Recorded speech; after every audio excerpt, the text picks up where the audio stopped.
അറിയത്തില്ലെങ്കിൽ പറഞ്ഞുതരാം. പുറപ്പാട് പുസ്തകത്തിലുണ്ട്. പീഡിപ്പിക്കും തോറും അവർ പെരുകിക്കൊണ്ടേയിരുന്നു. പീഡിപ്പിക്കും തോറും അവർ പെരുകിക്കൊണ്ടേയിരുന്നു. ഒന്നിനെ കത്തിച്ചാൽ ആ തീജ്വാലക്കകത്ത് നിന്ന് 10 എണ്ണം യേശുവിനെ ആരാധിച്ചുകൊണ്ട് എഴുന്നേൽക്കും.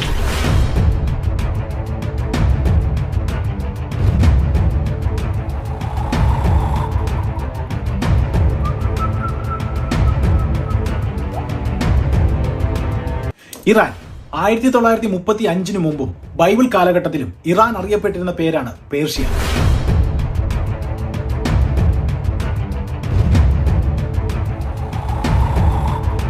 ബൈബിൾ പരിശോധിക്കുമ്പോൾ നമുക്ക് മനസ്സിലാകുന്ന ഒരു കാര്യമുണ്ട്. പേർഷ്യ എന്ന് പറയുന്ന രാജ്യം, അതായത് ഇന്നത്തെ ഇറാൻ, അന്ത്യകാലഘട്ടത്തിൽ സുപ്രധാനമായ ഒരു പങ്ക് വഹിക്കപ്പെടുന്നുണ്ട്. ഇറാനും ഇസ്രായേലും തമ്മിൽ ഇപ്പോൾ നടക്കുന്ന യുദ്ധ കോലാഹലങ്ങളെ കുറിച്ച് നമ്മൾ കേൾക്കുന്നുണ്ട്. ഇസ്രായേലിനെതിരെ ഇറാൻ നടത്തുന്ന മിസൈൽ ആക്രമണങ്ങളും ഇസ്രായേൽ തിരിച്ചു നടത്തുന്ന സൈബർ ആക്രമണങ്ങളും പേജർ ആക്രമണങ്ങളും ഒക്കെ വാർത്തകൾ നിറഞ്ഞു നിൽക്കുന്നുണ്ട്. ഇസ്രായേൽ എന്ന് പറയുന്ന ഒരു കൊച്ചു രാജ്യത്തിന്റെ സമ്പൂർണ്ണ നാശം 2040 മുമ്പ് ഉണ്ടാകണമെന്ന് തീരുമാനിച്ച് ഉറപ്പിച്ച് നടക്കുന്ന രഹസ്യ അജണ്ടകൾ എന്നോണം ഇതിന്റെ പിന്നിൽ പ്രവർത്തിക്കുന്ന അനേകം ഇസ്ലാം ഭീകരവാദികൾ പ്രവർത്തിക്കുന്നു. എന്നാൽ ഈ യുദ്ധ ഭീകരതകളെല്ലാം തന്നെയും ബാധിക്കുന്നത് ഓരോ രാജ്യത്തെയും സാധാരണ ജനത്തെയാണ്. എന്നാൽ ഈ യുദ്ധവാർത്തകൾക്കിടയിൽ ഇറാന്റെ ഉള്ളിൽ നടക്കുന്ന ചില കാര്യങ്ങളെക്കുറിച്ച് പുറം ലോകം അധികം അറിയുന്നില്ല. അവിടെ നടക്കുന്ന ജനങ്ങളുടെ മാറ്റത്തെക്കുറിച്ച് വലിയ ചർച്ചകൾ ഉണ്ടാകുന്നില്ല. ന്യൂസുകളൊന്നും വലിയ രീതിയിൽ പുറത്തേക്ക് വരുന്നില്ല. എന്നാൽ അവിടെ നടക്കുന്ന കാര്യമെന്ന് പറയുന്നത് CBN ന്യൂസ് പുറത്തുവിട്ട റിപ്പോർട്ടുകൾ പ്രകാരം ഇറാനിൽ ക്രിസ്തുമതം സ്വീകരിക്കുന്നവരുടെ ഇസ്ലാമുകളുടെ എണ്ണം എന്ന് പറയുന്നത് ക്രമാതീതമായി ഓരോ ദിവസവും വർദ്ധിച്ചുകൊണ്ടേയിരിക്കുകയാണ്. ഇറാൻ എന്ന് പറയുന്ന രാജ്യത്ത് എന്താണ് സംഭവിച്ചുകൊണ്ടിരിക്കുന്നത് എന്ന് ഈ വീഡിയോയിലൂടെ നമുക്ക് മനസ്സിലാക്കാം. Welcome to the video. My name is Noel.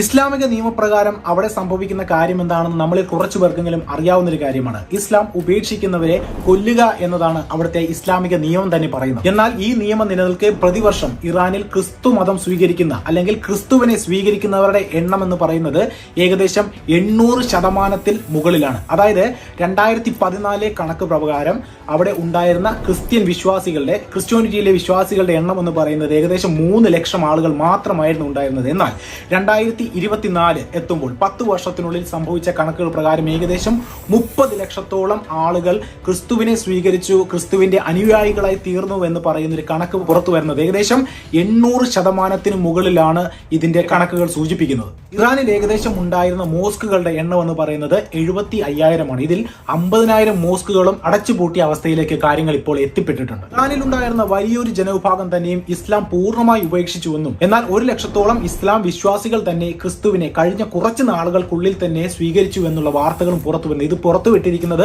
CBN news. ഒരു വശത്ത് ക്രൈസ്തവർ അനേകം ഇടങ്ങളിൽ പീഡനങ്ങൾക്ക് ഇരയാക്കപ്പെടുമ്പോഴും ഒരു വശത്ത് ക്രിസ്ത്യാനിറ്റിയിൽ അല്ലെങ്കിൽ ക്രിസ്തുവിനെ വിശ്വാസം പുൽകി ജീവിക്കുന്നവരുടെ എണ്ണം ക്രമാതീതമായി വർദ്ധിച്ചു വരികയാണ്. ഇത് ഇറാനിൽ മാത്രമല്ല സംഭവിച്ചുകൊണ്ടിരിക്കുന്നത്.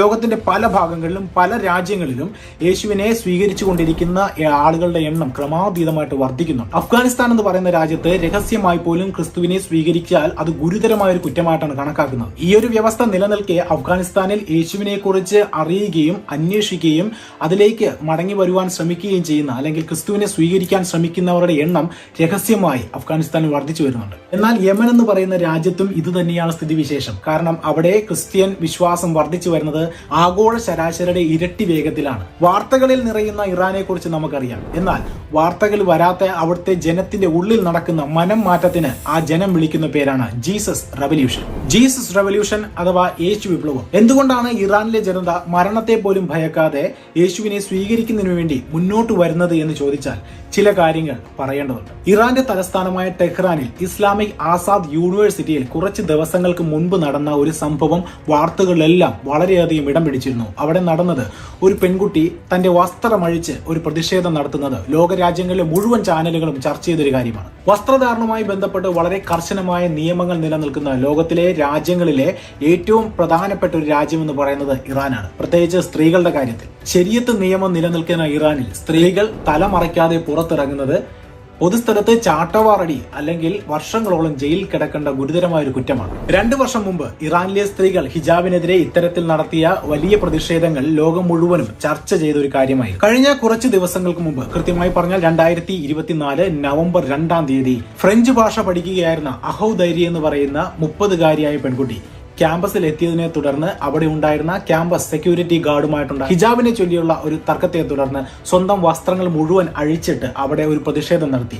ലോകരാജ്യങ്ങൾ മുഴുവനും അതിന്റെ വീഡിയോ ദൃശ്യങ്ങളെല്ലാം പ്രചരിച്ചത് തുടർന്ന് വലിയ ചർച്ചകൾക്ക് കാരണമായി. നമ്മളുടെ കൊച്ചു കേരളത്തിലുണ്ടായിരുന്ന ചാനലുകളിൽ പോലും ഇത് ചർച്ചയ്ക്ക് വഴിവെച്ചു. കുറച്ചു സമയത്തിനുള്ളിൽ തന്നെ അവിടെ ഉണ്ടായിരുന്ന പോലീസ് അവിടെ വന്ന് ആ പെൺകുട്ടിയെ അറസ്റ്റ് ചെയ്യുകയും ആ പെൺകുട്ടിയെ അവിടെ നിന്ന് കൊണ്ടുപോവുകയും ചെയ്തു. അതിനുശേഷം അവർ പറഞ്ഞു വെക്കുന്ന വസ്തുത എന്ന് പറയുന്നത് ഈ പെൺകുട്ടിക്ക് മാനസികമായിട്ടുള്ള അസുഖമുണ്ട്, മാനസിക വിഭ്രാന്തിയുണ്ട്, അതിനെ തുടർന്നാണ് ഇത്തരത്തിലുള്ള കാര്യങ്ങളൊക്കെ ചെയ്തു എന്നുള്ളത്. എന്നാൽ 2 വർഷം മുൻപ് നടന്ന വലിയൊരു സംഭവം വേറെയുമുണ്ട്.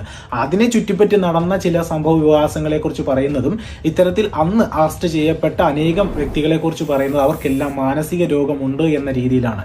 ഇത് ഇറാൻ ഭരണഘടന നിർമ്മിച്ചിരിക്കുന്ന വ്യക്തികളുടെ അല്ലെങ്കിൽ അവിടെ അധികാരത്തിലിരിക്കുന്ന വ്യക്തികളുടെ പൊതു സ്വഭാവം എന്നോണം കണക്കിലാക്കാം. എന്നാൽ 2 വർഷം മുൻപ് അവിടെ നടന്ന സംഭവം എന്താണ് എന്ന് പറഞ്ഞാൽ മാത്രമേ എനിക്ക് അടുത്തൊരു കാര്യം കൂടെ നിങ്ങളോട് പറയാൻ സാധിക്കും. ഇറാനിലെ സ്ത്രീകൾ, പ്രത്യേകിച്ച് ഇറാനിലെ സ്ത്രീകൾ മാത്രമല്ല പുരുഷന്മാരും അടങ്ങുന്ന ഒരു സമൂഹം വലിയ രീതിയിൽ അനുഭവിച്ചു കൊണ്ടിരിക്കുന്ന ഒരു പ്രശ്നം എന്ന് പറയുന്നത് അവിടുത്തെ വസ്ത്രധാരണത്തെ ചൊല്ലി തന്നെയുള്ളതാണ്. അവിടെ നടക്കുന്ന ഭരണ രീതികൾക്കനുസൃതം അവരുടെ ഇസ്ലാമിക രീതികൾക്കനുസരിച്ചുള്ള വസ്ത്രങ്ങളും അവരുടെ സംസാര രീതികൾ, അവരുടെ ഉപയോഗിക്കുന്ന മറ്റ് പല കാര്യങ്ങളുമൊക്കെയും ഇസ്ലാമിക നിയമപ്രകാരമായിരിക്കണം എന്നുള്ളത് അവിടുത്തെ നിയമമാണ്. 2 വർഷങ്ങൾക്ക് മുമ്പ് ഇറാനിൽ നടന്ന മഹ്ന അമീനി എന്ന് പറയുന്ന 22 വയസ്സുള്ള പെൺകുട്ടിയുടെ ഹിജാബുമായി ബന്ധപ്പെട്ട് നടന്ന ഈ മരണത്തെ തുടർന്ന് ആ രാജ്യത്ത് വൻ പ്രതിഷേധങ്ങൾ ഉണ്ടായത് ലോകരാജ്യങ്ങൾ മുഴുവനുമുള്ള ചാനലുകൾ വന്ന കാര്യമാണ്. 2022 സെപ്റ്റംബർ 13-ാം തീയതി മസ്ന അമീനിയും കുടുംബവും കുർദിസ്ഥാൻ മേഖലയിൽ നിന്ന് ടെഹ്റാൻ എന്ന് പറയുന്ന ഇറാന്റെ തലസ്ഥാനത്തേക്ക് കുടുംബസമേതം യാത്ര ചെയ്യുന്ന ഒരവസരത്തിൽ ഇടയിൽ വെച്ചിട്ട് സദാചാര പോലീസ് അവരെ തടയുകയുണ്ടായി. ഈ ഇറാനിലെ സദാചാര പോലീസ് എന്ന് നിയമിച്ചിരിക്കുന്നത് പ്രധാനമായിട്ടും അവിടെ ഇസ്ലാമിക നിയമങ്ങൾക്കനുസൃതമായിട്ട് ജനങ്ങൾ ഇത്തരത്തിൽ എന്തെങ്കിലും നിയമങ്ങൾ തെറ്റിക്കുന്നുണ്ടോ എന്ന് നോക്കുന്നതിന് വേണ്ടിയിട്ട് നിയമിച്ചിരിക്കുന്ന ഒരു പോലീസ് സേന തന്നെയാണ് ഈ സദാചാര പോലീസ് എന്ന് പറയുന്നത്. പ്രധാനമായിട്ടും അവർ നോക്കുന്നത് ഈ സ്ത്രീകൾ ഹിജാബ് പോലുള്ള അല്ലെങ്കിൽ അവിടുത്തെ ആ ഇസ്ലാമിക വസ്ത്രധാരണങ്ങൾ എങ്ങനെയാണ് ഉപയോഗിച്ചിരിക്കുന്നതെന്നാണ്. ഇത്തരത്തിൽ ഈ കുടുംബം യാത്ര ചെയ്യുമ്പോൾ 22 വയസ്സുകാരിയായിരുന്ന ഈ മസ്സ അമീനി എന്ന് പറയുന്ന പെൺകുട്ടിയുടെ അവളുടെ ഹിജാബ് നോക്കിയപ്പോഴത്തേക്ക് പോലീസ് സേന അതിലൊരു തെറ്റ് കണ്ടെത്തി. വേറൊന്നുമല്ല, കൃത്യമായി ഇതിൽ പറഞ്ഞിരിക്കുന്ന പ്രകാരം കൃത്യമായി, അതായത് വെറുതെ ധരിച്ച പോലെ കൃത്യമായി അവർ പറഞ്ഞിരിക്കുന്ന നിയമചട്ടങ്ങളെല്ലാം തന്നെ പാലിച്ചുകൊണ്ട് വേണം ഇത് മറയ്ക്കുവാനായിട്ട്. അത്തരത്തിൽ അവളുടെ ഹിജാബ് ധരിച്ചിരുന്ന സമയത്ത് അവളുടെ മുടിയുടെ കുറച്ച് ഭാഗങ്ങൾ പുറത്ത് കണ്ടതാണ് ഈ ഒരു പ്രശ്നത്തിലേക്ക് വഴിതെളിച്ചത്. പോലീസ് അവളെ അറസ്റ്റ് ചെയ്യുകയും അവിടെ കുറെ മർദ്ദനങ്ങൾക്ക് ഇരയാവുകയും അവളെ അപ്പോൾ തന്നെ പോലീസ് സ്റ്റേഷനിലേക്ക് കൊണ്ടുപോവുകയും ചെയ്തു. അവളെ വലിയ രീതിയിൽ മർദ്ദനങ്ങൾ ഉണ്ടായെന്നാണ് ദൃക്സാക്ഷികൾ പറയുന്നത്. ഇത്തരത്തിൽ ഹിജാബുമായി ബന്ധപ്പെട്ട് ഈ പെൺകുട്ടിയെ കാറിൽ നിന്ന് വലിച്ചിറക്കി പോലീസ് സ്റ്റേഷനിലേക്ക് കൊണ്ടുപോകുന്ന സമയം എന്ന് പറയുന്നത് ഏകദേശം 2 മണിക്കൂറിനുള്ളിൽ ഈ പെൺകുട്ടി മരിച്ചു എന്നുള്ള റിപ്പോർട്ടാണ് പുറത്തു വരുന്നത്. എന്നാൽ കൂടെ ഉണ്ടായിരുന്ന സഹോദരൻ പറയുന്നത് ഇത്തരത്തിൽ പോലീസുകാർ അവളെ ചോദ്യം ചെയ്യുന്ന സമയത്ത് അകത്തു നിന്ന് വലിയ രീതിയിലുള്ള അവളുടെ കരച്ചിലുകൾ കേൾക്കാമായിരുന്നു എന്നാണ്. എന്നാൽ ആ 2 മണിക്കൂറിന് ശേഷം വന്ന റിപ്പോർട്ടുകൾ പ്രകാരം പറയുന്നത് അവൾ ഹൃദയാഘാതത്തെ തുടർന്ന് മരിച്ചു എന്നാണ്. എന്നാൽ 22 വയസ്സ് മാത്രം പ്രായമുള്ള ഒരു പെൺകുട്ടി ഹൃദയാഘാതത്തെ തുടർന്ന് മരിക്കുമെന്നുള്ളത് വസ്തുത അവളുടെ കുടുംബം വിശ്വസിക്കാൻ തയ്യാറാകാതിരുന്നത് കൊണ്ട് അവർ മുന്നോട്ട് വന്ന സധൈര്യം കാര്യങ്ങളെല്ലാം ലോകത്തോട് വിളിച്ചു പറയാൻ തയ്യാറായി. അത്തരത്തിൽ പ്രധാനമായിട്ടും അവളുടെ സഹോദരൻ അവിടെ നടന്നിരുന്ന കാര്യങ്ങളെല്ലാം നേരിട്ട് കണ്ടതുകൊണ്ടും അതുമാത്രമല്ല ഈ പെൺകുട്ടിയുടെ ചോദ്യം ചെയ്യലിൽ ഉണ്ടായിരുന്ന അവളുടെ കരച്ചിലുകളൊക്കെ കേട്ടിരുന്നത് കൊണ്ടും പല കാര്യങ്ങളും തുറന്നു പറഞ്ഞ് അത്തരത്തിൽ ഹിജാബുമായി ബന്ധപ്പെട്ട ഒരു പ്രശ്നമാണിതെന്ന് പൊതുസമൂഹം അറിയുക അത് വലിയ പ്രതിഷേധത്തിലേക്കും പ്രക്ഷോഭങ്ങളിലേക്കും അത് ഒഴിത്തിരിയാൻ കാരണമായി. പിന്നീടുള്ള ദിവസങ്ങളിൽ ചില ഹാക്കർമാർ ഇത്തരത്തിലുണ്ടായിരുന്ന അവളുമായി ബന്ധപ്പെട്ട ചികിത്സിച്ചിരുന്ന ഹോസ്പിറ്റലിലെ രേഖകൾ ഹാക്ക് ചെയ്തെടുക്കുകയും അവളിലെ ഉണ്ടായിരുന്ന CT സ്കാനുകളും റിപ്പോർട്ടുകളും അവളുടെ മെഡിക്കൽ റിപ്പോർട്ടുകളൊക്കെ പരിശോധിക്കുമ്പോൾ അവളുടെ മസ്തിഷ്കത്തിൽ ഉണ്ടായിരുന്ന ഒരു ചതവ് അല്ലെങ്കിൽ അവിടെ ഉണ്ടായിരുന്ന ഒരു ആഘാതം മൂലമാണ് ഈ പെൺകുട്ടിക്ക് മരണം സംഭവിച്ചു എന്നുള്ള കാര്യങ്ങളൊക്കെ മനസ്സിലാക്കി അതും വലിയൊരു വാർത്തയ്ക്ക് കാരണമായി. എന്നാൽ ഹാക്കർമാരിൽ ചിലർ ഇത്തരത്തിലുണ്ടായിരുന്ന അമീനിയുടെ മെഡിക്കൽ രേഖകളെല്ലാം തന്നെ അവിടെ നിന്ന് ചോർത്തിയതിന്റെ ഫലമായിട്ട് അതെല്ലാം വലിയ രീതിയിൽ ലീക്കായി പൊതുമാധ്യമങ്ങളെല്ലാം എത്തപ്പെട്ടു. അവളുടെ CT സ്കാൻ റിപ്പോർട്ട് പ്രകാരം അവളുടെ തലയേറ്റ മർദ്ദനങ്ങളും ബ്രെയിനിലുണ്ടായിരുന്ന ക്ഷതങ്ങളും എല്ലാം തന്നെയും അവിടെ വ്യക്തമായി കാണിക്കുന്നത് പ്രകാരം ഇതെല്ലാം വലിയ രീതിയിൽ ചർച്ചയ്ക്ക് വഴിവെച്ചു.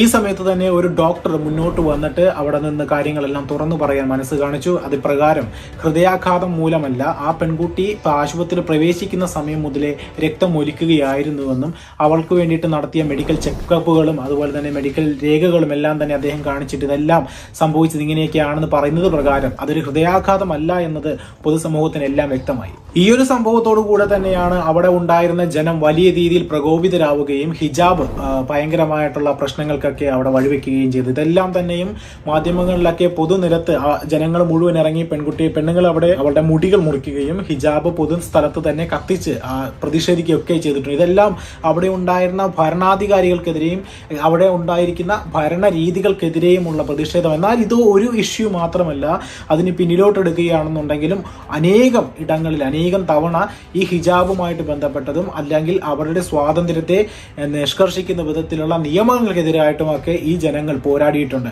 ഇതിനൊക്കെ കാരണമായിട്ട് വരുന്നതെന്ന് പറയുന്നത് 1979 ശേഷമുള്ള ഇറാന്റെ ഇത്തരത്തിലുള്ള ഒരു ഭരണമാറ്റമാണ്. പ്രത്യേകിച്ച് 1979 ശേഷമാണ് ഇന്ന് കാണുന്ന ഇസ്ലാമിക രീതിയിലുള്ള ഭരണരീതികളെല്ലാം തന്നെയും ഇറാനിലേക്ക് വരുന്നു ചെയ്യുന്നത്. 1979 മുൻപ് ഇറാൻ ഭരിച്ചിരുന്ന ഭരണാധികാരി എന്ന് പറയുന്നത് മുഹമ്മദ് റൈസ എന്ന് പറയുന്ന ഒരു വ്യക്തിയായിരുന്നു. അദ്ദേഹം എന്ന് പറയുന്നത് ഒരു ഉന്നത വിദ്യാഭ്യാസം നേടിയിട്ടുണ്ടായിരുന്ന ഒരു വ്യക്തിയായിരുന്നു.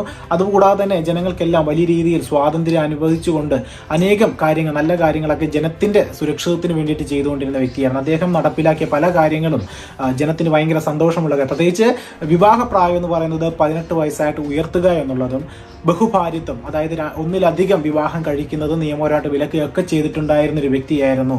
ഈ 1979 മുമ്പ് വരെയുള്ള കാര്യം എന്ന് പറയുന്നത്. എന്നാൽ 1979 ശേഷം വരുന്ന ഈ ഇസ്ലാമിക ഭരണരീതികൾ അവിടെ ആസൂത്രണം ചെയ്തതിന്റെ ഫലമായിട്ട് ഇത്തരത്തിലുള്ള മുടി മറക്കുക അല്ലെങ്കിൽ ഹിജാബ് ധരിക്കുക എന്ന് പറയുന്ന നിയമം കർക്കശമായിട്ട് അവർ മാറ്റി.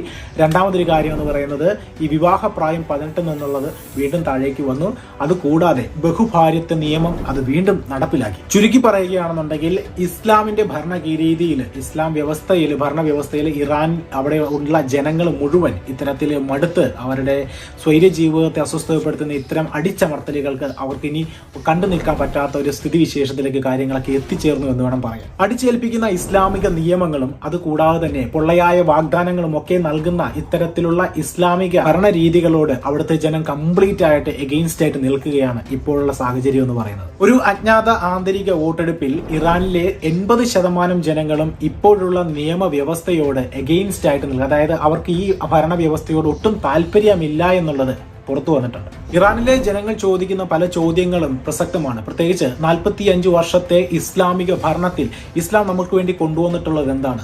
മയക്കുമരുന്നും ദാരിദ്ര്യവും, പ്രധാനമായിട്ടും ദാരിദ്ര്യ രേഖയ്ക്ക് താഴെയാണ് പകുതിയിലധികം ആളുകളും എന്ന് പറഞ്ഞുകൊണ്ട് പല ആളുകളും ഇത്തരത്തിലുള്ള ആശയങ്ങൾ മുന്നോട്ട് വയ്ക്കുന്നു. ഈ കാരണങ്ങളെല്ലാം മുന്നിൽ നിൽക്കെ തന്നെ അവിടെയുള്ള ജനങ്ങൾ ഭൂരിഭാഗവും ഇസ്ലാം ഉപേക്ഷിച്ചു പോകുന്ന ഒരു സ്ഥിതിവിശേഷത്തേക്ക് കാര്യങ്ങൾ എത്തിച്ചേർന്നു. അതുകൊണ്ട് തന്നെയാണ് 75,000 മോസ്കുകൾ ഉണ്ടായിരുന്ന ഇറാനിൽ 50,000-ഓളം മോസ്കുകളും ആൾക്കാർ അടച്ചു പൂട്ടുന്ന ഒരു അവസ്ഥയിലേക്ക് കാര്യങ്ങൾ എത്തിച്ചേർന്നത്. എന്നാൽ ഇത്തരത്തിൽ പുറത്തുപോയ ഇസ്ലാം ഉപേക്ഷിച്ചു പോകുന്ന ജനങ്ങളിൽ ഭൂരിഭാഗം ആളുകളും ഇപ്പോൾ വിശ്വാസപരമായിട്ട് യേശുവിനെ സ്വീകരിക്കുന്നു എന്നുള്ളതും അവിടെ നടന്നുകൊണ്ടിരിക്കുന്ന മറ്റൊരു വസ്തുതയാണ്. ലോകത്ത് ഏറ്റവും കൂടുതൽ ആളുകൾ ക്രൈസ്തവ വിശ്വാസത്തിലേക്ക് വരുന്ന ഇസ്ലാം ജനങ്ങളുള്ള ഒരു രാജ്യമെന്ന ലേബൽ ഇപ്പോൾ നിലനിൽക്കുന്നത് ഇറാനാണ്. എന്നാൽ ഇത്തരത്തിൽ യേശുവിനെ രക്ഷകനായി സ്വീകരിച്ച് ഇസ്ലാമിൽ നിന്ന് ക്രിസ്തു മതത്തിലേക്ക് അല്ലെങ്കിൽ ക്രിസ്തുവിനെ സ്വീകരിച്ച പല വ്യക്തികളും പറയുന്ന, അതായത് ക്രിസ്തുവിനെ സ്വീകരിച്ചതിന് ശേഷം അവർ വെളിപ്പെടുത്തുന്ന ഒരു കാര്യമെന്ന് പറയുന്നത് അത് വെറുതെ ക്രിസ്തുവിനെ സ്വീകരിച്ചതല്ല. ഈ ക്രിസ്തുവിനെ സ്വീകരിക്കുന്നതിന് മുൻപായിട്ട് കുറച്ച് ദിവസങ്ങൾക്ക് മുമ്പ് യേശുവിനെ സ്വപ്നത്തിൽ അവർ കാണുകയും പല രീതിയിലുള്ള സ്വപ്ന ദർശനങ്ങളും ഇവർക്ക് ഉണ്ടായി എന്നുള്ളതാണ് ഇവർ പറയുന്നത്. അത്തരത്തില് യേശു അവരുടെ സ്വപ്നത്തിൽ പ്രത്യക്ഷപ്പെട്ടത് മൂലം, അവരുമായിട്ട് സമ്പർക്കം പുലർത്തിയത് മൂലം അവര് യേശുവുമായിട്ട് ആ സ്വപ്നത്തിൽ സംസാരിച്ചു എന്ന് പറഞ്ഞിട്ടാണ് അവർ പലരും യേശുവിനെ രക്ഷകനായി സ്വീകരിച്ച് അവർ മുമ്പോട്ട് വന്നിരിക്കുന്നത്. എന്നാൽ ഇസ്ലാം ഉപേക്ഷിക്കുന്നവരെ കൊല്ലുക എന്ന് പറയുന്ന ഒരു നിയമം നിലനിൽക്കെ തന്നെയാണ് ഇത്തരത്തിൽ ജീവൻ പണയം വെച്ച്, അതായത് മരണത്തെ പോലും ഭയക്കാതെ ഇത്തരത്തിൽ യേശുവിനെ സ്വീകരിക്കുവാൻ ഈ ജനം മുന്നോട്ട് വന്നിരിക്കുന്നത്. ദൈവത്തിന്റെ ഏറ്റവും ശക്തമായ ആയുധങ്ങളിൽ ഒന്നാണ് സ്വപ്ന ദർശനങ്ങൾ എന്ന് പറയുന്നത്. ജോയൽ പ്രവാചകന്റെ പുസ്തകത്തിൽ ഒരു വചനം നമ്മൾ ഇങ്ങനെ പഠിപ്പിക്കുന്നുണ്ട്. ജോയൽ പ്രവാചകന്റെ പുസ്തകം 2-ാം അധ്യായം 28-ാം തിരുവചനം. അന്ന് ഇങ്ങനെ സംഭവിക്കും, എല്ലാവരുടെയും മേൽ എന്റെ ആത്മാവിനെ ഞാൻ വർഷിക്കും. നിങ്ങളുടെ പുത്രന്മാരും പുത്രിമാരും പ്രവചിക്കും, നിങ്ങളുടെ വൃദ്ധന്മാർ സ്വപ്നങ്ങൾ കാണും, യുവാക്കന്മാർക്ക് ദർശനങ്ങൾ ഉണ്ടാകും. ഹല്ലേലൂയ. ബൈബിൾ പരിശോധിക്കുമ്പോൾ നമുക്ക് മനസ്സിലാകുന്ന ഏറ്റവും പ്രധാനപ്പെട്ട ഒരു കാര്യം എന്ന് പറയുന്നത് ഇറാൻ എന്ന് പറയുന്ന രാജ്യത്തിന് അന്ത്യകാലഘട്ടവുമായി വളരെയധികം ബന്ധമുണ്ട് എന്നുള്ളതാണ്. പ്രധാനമായിട്ടും നമ്മളുടെ ബൈബിൾ പരിശോധിച്ച് നോക്കുകയാണെന്നുണ്ടെങ്കിൽ മീദോ പേർഷ്യൻ രാജ്യം, അതായത് സൈറസിന്റെ ഭരണരീതികളെല്ലാം വരുന്നത് ഈ പേർഷ്യൻ രീതികളുമായിട്ട് ബന്ധപ്പെട്ട്, അതുകൊണ്ട് തന്നെ പേർഷ്യ എന്ന് പറയുന്ന ഇന്നത്തെ ഇറാന് ബൈബിളുമായിട്ട് വളരെയധികം ബന്ധമുണ്ട്.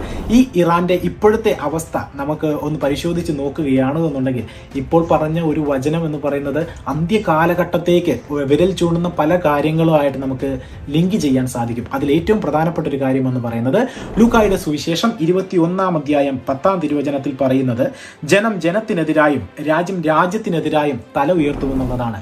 ജനം ജനത്തിനെതിരായി തല ഉയർത്തുക എന്ന് പറഞ്ഞാൽ അതൊരു ഇസ്ലാമിക രാഷ്ട്രമായിരുന്നു. എന്നാൽ ഇപ്പോൾ ആ ഇസ്ലാമിക രാഷ്ട്രത്തിൽ അവിടെ ഉണ്ടായിരുന്ന 90% വരുന്ന ജനം, അതായത് 99% വരുന്ന മുസ്ലിം ജനം എന്ന് പറയുന്നത് യേശു ക്രിസ്തുവിനെ സ്വീകരിക്കുന്നത് വഴി 2 ജനവിഭാഗങ്ങളായിട്ട് മാറുകയാണ്. ഒരു ഇസ്ലാം ജനവിഭാഗമുണ്ട്, ഒരു ക്രിസ്തു ജനവിഭാഗമുണ്ട്. അതായത് ജനം ജനത്തിനെതിരായി തന്നെ തല ഉയർത്തുകയാണ്. ഇനി രണ്ടാമത്തത് രാജ്യം രാജ്യത്തിനെതിരെ തല ഉയർത്തുക എന്ന് പറഞ്ഞാൽ ഇസ്ലാം രാജ്യമായിരുന്ന ഇറാനെ സംബന്ധിച്ചിടത്തോളം ഇസ്രായേൽ എന്ന് പറയുന്ന യഹൂദ രാജ്യവും തമ്മിൽ നടക്കുന്ന ഒരു യുദ്ധ കോലാഹലങ്ങളെ കുറിച്ചൊക്കെ നമുക്കിപ്പോൾ വാർത്തകളിലൂടെ അറിയുവാൻ സാധിക്കുന്നുണ്ട്. രാജ്യം രാജ്യത്തിനെതിരെ തല ഉയർത്തുന്നൊരവസ്ഥ. ഇതെല്ലാം വചനം നമ്മൾ പരിശോധിക്കുമ്പോൾ സമയത്ത് നമുക്ക് മനസ്സിലാവുന്ന ഒരു കാര്യം എന്ന് പറയുന്നത് ഇതെല്ലാം പ്രവചനങ്ങളുടെ പൂർത്തീകരണത്തിലേക്ക് കൊണ്ടുപോയിക്കൊണ്ടിരിക്കുന്ന ഒരു കാര്യമാണ്. ഞാൻ ഈ പറഞ്ഞ കാര്യങ്ങളെല്ലാം നിങ്ങൾക്ക് മനസ്സിലായെന്ന് കരുതുന്നു. അവിടെയുള്ള ജനത്തിന് വേണ്ടിയിട്ട് നമ്മൾ പ്രാർത്ഥിക്കേണ്ടതുണ്ട്. പ്രധാനമായിട്ടും ഒരു യുദ്ധം നടക്കുമ്പോൾ എൻ്റെ ആൾക്കാർ അല്ലെങ്കിൽ ഇന്ന ആൾക്കാരാണ് മരിച്ചത്, എൻ്റെ ആൾക്കാർക്കാണ് കൂടുതൽ, അങ്ങനെയല്ല നമ്മൾ ചിന്തിക്കേണ്ടത് ഒരിക്കലും. അവിടെ ബാധിക്കപ്പെടുന്ന നിരപരാധികളായ അനേകം മക്കളുണ്ട്, അനേകം വ്യക്തികളുണ്ട്. അത് ഏത് വിശ്വാസപരമായിട്ട് എങ്ങനെ എടുത്തു കഴിഞ്ഞാൽ പോലും ഇത്തരത്തിലുള്ള നിരപരാധികളായ ജനത്തിന്റെ രക്തം വീഴുന്ന ഇത്തരത്തിലുള്ള യുദ്ധ കോലാഹലങ്ങളെല്ലാം അവസാനിക്കുന്നതിന് വേണ്ടി ദൈവിക കരുണ വെളിപ്പെടുന്നതിന് വേണ്ടി സത്യദൈവത്തിലേക്ക് ഈ മക്കൾ എല്ലാവരും ഉള്ളുതിരിഞ്ഞെത്തുന്നതിന് വേണ്ടിയിട്ടൊക്കെ നമ്മൾ പ്രാർത്ഥിക്കുവാൻ കടപ്പെട്ടവരാണ്. അതുകൊണ്ട് തന്നെ ഇത്തരത്തിലുള്ള കാര്യങ്ങളൊക്കെ കേൾക്കുമ്പോൾ പ്രാർത്ഥിക്കാൻ മറക്കരുത്. ദൈവം നിങ്ങളെ സമൃദ്ധമായി അനുഗ്രഹിക്കട്ടെ.